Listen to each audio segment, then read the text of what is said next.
Salut, mardi 2 avril 2024. Petit retour sur Israël. Donc là, c'est le média El Haaretz qui fait une enquête. Bon, écoutez, juste à écouter. Quotidien marqué à gauche, mais c'est un quotidien qui est réputé sérieux et qui publie les résultats d'une enquête sur ce qu'il faut appeler, par son nom, des crimes de guerre israéliens et plus spécialement la notion de zone de mort. De quoi s'agit-il? Oui, Haaretz affirme effectivement que l'armée israélienne a mis en place des kill zones. On pourrait traduire ça par des zones de mort. Le principe, délimiter une étendue de quelques hectares que l'armée vise à sécuriser. Quiconque entre dans cette zone est considéré comme ennemi.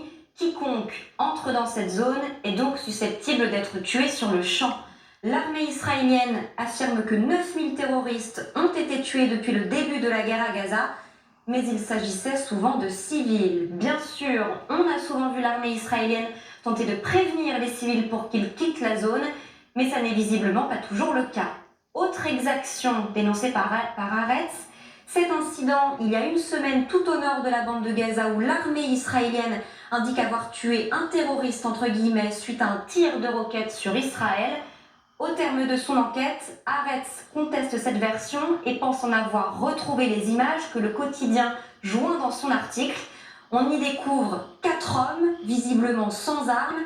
Ils vont être ciblés, frappés, tués. Nous avons décidé d'abréger la séquence car les images sont difficilement soutenables.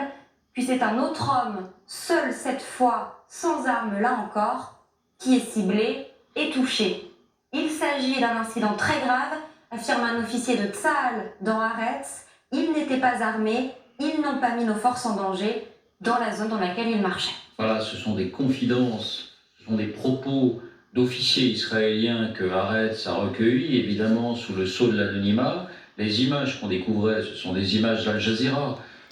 Al Jazeera. Et donc, du coup, Netanyahou, hier ou dimanche, il a signé un décret pour fermer ce média d'Israël. Hein, parce qu'évidemment, s'il donne des images comme ça, de crimes de guerre, c'est sûr que voilà.